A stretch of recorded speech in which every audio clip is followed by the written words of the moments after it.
2 ভাগ। 2 এর 2 ভাগ সম্পর্কিত সমস্যা।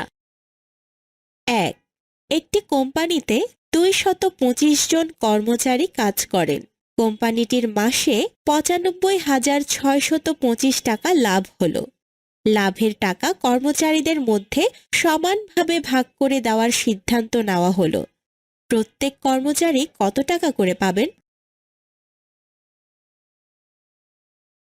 সমাধান: আমরা যদি 95,625 টাকা 225 জনের মধ্যে ভাগ করি, তাহলে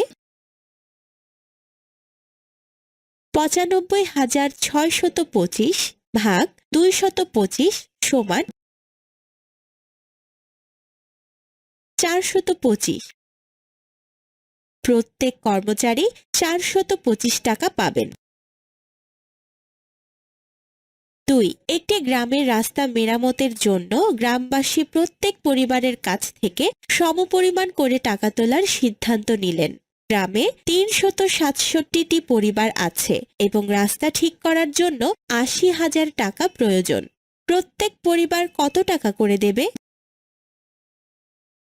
সমাধান: আমরা যদি 80,000 টাকা 367টি পরিবারের মধ্যে ভাগ করি, তাহলে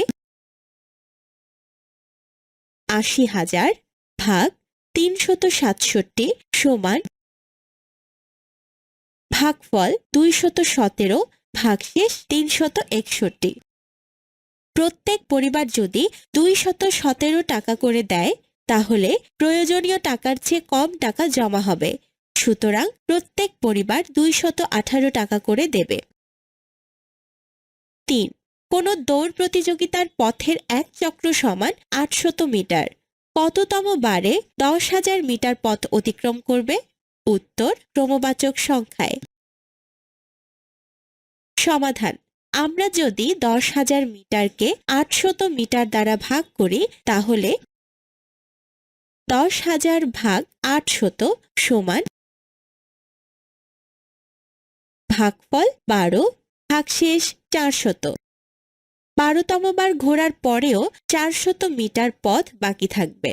সুতরাং 12 যোগ 1 সমান 13তম বার ঘোরার সময় 10,000 মিটার পথ অতিক্রান্ত হবে। অনুশীলনী 2 1 ভাগ করো।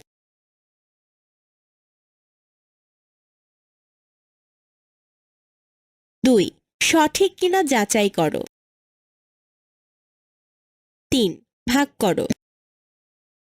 4 কোনো বাড়িতে 98,000 গ্রাম চাল আছে।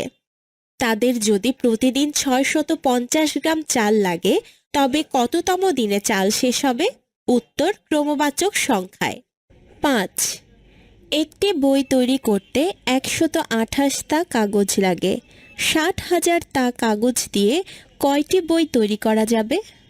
6 একটি কোম্পানির ব্যবসায় 95,200 টাকা লাভ হলো এবং তা কর্মচারীদের মধ্যে সমানভাবে ভাগ করে দেওয়ার সিদ্ধান্ত হলো।